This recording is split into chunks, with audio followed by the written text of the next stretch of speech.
আজ তোমাদের দেখাবো আমার সোনার শাঁখা পলার কালেকশন। এই দেখো, আমার ছোট্ট মাটা সারাদিন শুধু ঘর গুছাতেই ব্যস্ত থাকে। দিনে যে কতবার এই কাজটা করে তার কোনো ঠিক নেই। আসলে আমি তো ঘর গুছাতে পারি না, আমার গোছানো পছন্দও হয় না।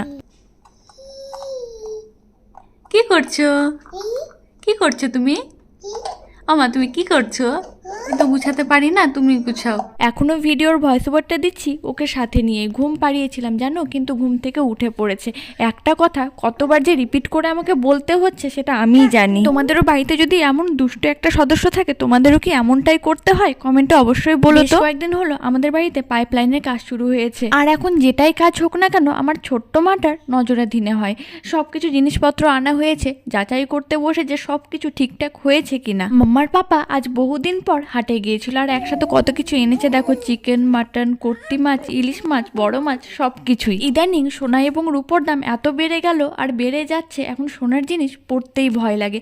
মনে হয় সেটাই যদি রেখে দিই যত্ন করে, তাহলে সেটাই ভবিষ্যতে শক্তি এবং সম্বল হয়ে উঠবে। বেশ মাসখানেকের উপরেই হবে সোনার শাখাটা পড়েছিলাম, কারণ নষ্ট হয়ে গিয়ে তাই শাখা কিনতে গিয়েছিলাম। আর যেটা পাতের শাখাটা দেখছো সেটা আমার মাসি শাশুড়ি দিয়েছে, আর পলা এবং ওই শাখাটা আমার বাবা মার তরফ থেকে। আমি মনে করি প্রতিটা বাবা মা তাদের সামর্থ্য অনুসারে যতটা সোনা গয়না দেয়, সেটাই প্রতিটা মেয়ের কাছে শক্তি, সম্বল এবং অনেক শখের।